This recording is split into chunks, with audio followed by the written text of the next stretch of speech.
Salut les gamers, bienvenue à Professeur Board Game, je m'appelle David. Aujourd'hui, on continue notre série mécanique de jeu 101 avec la mécanique sélection d'actions simultanées.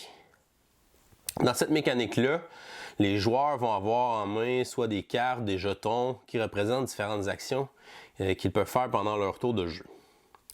Tous en même temps, les joueurs vont choisir une de ces cartes-là, une des actions qu'ils veulent faire pendant leur tour, et vont la placer sur la table devant eux, face cachée.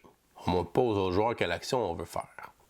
Une fois que tous les joueurs ont placé devant eux l'action qu'ils souhaitent faire pendant leur tour de jeu, les joueurs vont habituellement révéler cette carte-là, tout le monde en même temps. Et à ce moment-là, on va déterminer qui va agir en premier. Les cartes peuvent avoir des numéros qui représentent la force, savoir laquelle joue avant, ou d'autres, n'importe quel code qui va déterminer dans les règles du jeu comment savoir qui joue avant l'autre. Une fois que c'est déterminé, le premier joueur va faire son action, le deuxième son action, et ainsi de suite, jusqu'à ce que tout le monde ait fait son action. Ensuite, on rechoisit chacun une autre action qu'on veut faire pour le prochain tour, on la place devant soi, on révèle tout le monde en même temps, et on continue comme ça. Dans cette mécanique-là, ce que ça apporte à un jeu, c'est que le jeu se joue généralement rapidement. Comme tout le monde choisit son action en même temps, on n'a pas à attendre le tour de jeu des autres. On choisit tous notre action, après ça on la fait un après l'autre. Ce que ça implique aussi, c'est qu'il faut être conscient de la stratégie des autres joueurs. Parce qu'il faut regarder où les autres joueurs veulent s'en aller pour savoir quel rôle on doit choisir, quelle action on veut faire à ce moment-là, pour que ce soit le plus optimal pour nous dans le jeu. Dans quelle sorte de jeu on peut retrouver cette mécanique-là? On va y aller avec quelques exemples. On a tout d'abord Mission Red Planet. Dans ce jeu-là, on essaie de contrôler les territoires sur la planète Mars pour ramasser les ressources qui nous donnent des points. Mais pour placer nos astronautes dans les différents vaisseaux, on doit jouer un rôle. Chaque joueur va avoir une main de 9 rôles et ces rôles-là vont nous permettre de placer des astronautes ou de les déplacer, les bouger, à tuer des astronautes des adversaires et ainsi de suite. Tout le monde a la même main de cartes, des mêmes 9 rôles. Alors, dans un tour de jeu, chacun des joueurs va choisir un des 9 rôles, va le placer caché devant soi. Ensuite, on part un compte à rebours. Donc 9, s'il y a des joueurs qui ont joué le rôle numéro 9, vont le révéler, vont le jouer. Et on descend, et ainsi de suite, jusqu'à 1. Donc 9, 8, 7. Et quand votre chiffre est nommé, vous révélez votre rôle et vous faites ce rôle-là. Alors, plus le chiffre de votre rôle est bas, mais plus vous allez jouer en dernier dans ce tour-là, plus votre chiffre est haut, plus vous allez jouer rapidement. Alors, il faut essayer de planifier comme ça. Si je veux jouer un rôle qui est bas, il faut que je m'assure qu'il va y avoir assez de place dans les vaisseaux pour que je puisse placer mes astronautes, pour pas que je gaspille mon tour à rien faire. C'est comme ça qu'on gère la mécanique de sélection d'actions simultanées dans ce jeu-là. À côté, on a le jeu Libertalia, où nous sommes des pirates. Chaque joueur est un capitaine avec son équipage. Chaque joueur reçoit des cartes de son équipage qui sont numérotées. Chaque carte va être un pirate différent de l'équipage. Il peut y avoir le matelot, le chef, le pirate musclé, le capitaine, le second, le gouverneur. Il y a 30 rôles différents qui sont numérotés de 1 à 30 et qui ont tous un pouvoir unique.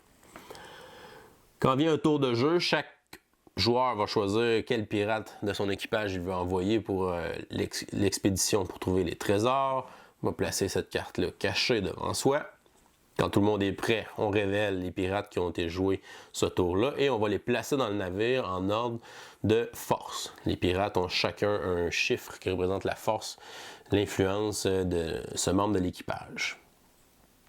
Par la suite, le pirate qui a le plus grand nombre va choisir son trésor en premier, le deuxième va choisir un deuxième trésor et ainsi de suite.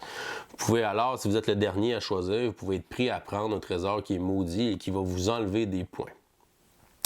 Chacun des pirates qui réussit à emmener un trésor va être envoyé dans le repère avec les trésors qu'il ramène. Et certains pirates vont avoir un pouvoir qui va s'activer une fois qu'ils sont dans le repère. Alors, il faut essayer de déterminer quel pirate on veut jouer à chaque tour de jeu pour chaque expédition pour essayer d'avoir le meilleur trésor, mais aussi pour avoir le meilleur pirate dans son repère qui pourrait nous faire gagner des points aussi. C'est comme ça qu'on gère les actions simultanées dans Libertalia. Par la suite, deux petits jeux. On a tout d'abord For Sale. Dans la deuxième phase de jeu, Chaque joueur va avoir une main de carte avec les différentes propriétés qu'il a réussi à acheter au début de la partie. Et là, on va placer sur la table les contrats de revente. Chaque joueur va choisir une propriété qu'il veut placer sur la table pour essayer d'avoir le contrat le plus payant.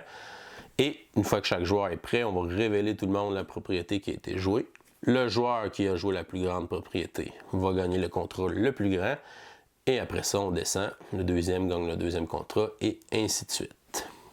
Finalement, dans le jeu Ink and Gold, vous êtes un explorateur qui explore un temple pour essayer de trouver des trésors. À chaque tour de jeu, les joueurs vont avoir 2 cartes entre leurs mains. Une carte pour continuer à explorer ou une carte pour cesser d'explorer et retourner au camp avec ses trésors. Alors, il faut déterminer quand c'est le bon moment de s'arrêter, de partir avec les trésors qu'on a pour ne pas risquer de les perdre, ou est-ce que ça vaut la peine de prendre le risque et de rester dans le temple. Des fois, on va avoir des cartes d'artefacts qui vont sortir. Pour sortir un artefact du temple, il faut être le prochain à quitter le temple vers le camp. Mais si 2 joueurs jouent en même temps la carte pour quitter, ils vont laisser l'artefact là. Il faut vraiment qu'il y ait un seul joueur. On doit alors gérer quand c'est bon de sortir, quand c'est bon de rester dans le temple. Il faut penser à ce que les autres vont faire aussi, parce qu'on ne le voit pas. Les cartes sont cachées. C'est une sélection d'actions simultanées encore une fois. Ce jeu-là est très simple. Vous pouvez l'utiliser pour enseigner la mécanique d'action simultanée parce qu'il y a seulement 2 actions, soit que vous restez dans le temple, soit que vous quittez le temple. Alors, ça peut être super bon pour se familiariser avec cette mécanique de jeu-là. Par la suite, on peut y aller quelque chose d'un peu plus complexe comme Mission Red Planet ou Libertalia, où vous avez beaucoup plus de cartes en main ou d'actions différentes que vous pouvez faire dans votre tour. Et vous, quel est votre jeu préféré qui utilise une mécanique de sélection d'actions simultanées? Vous pouvez me le faire savoir dans les commentaires qui sont dans le bas. C'est tout pour aujourd'hui. Continuez de gamer et à la prochaine.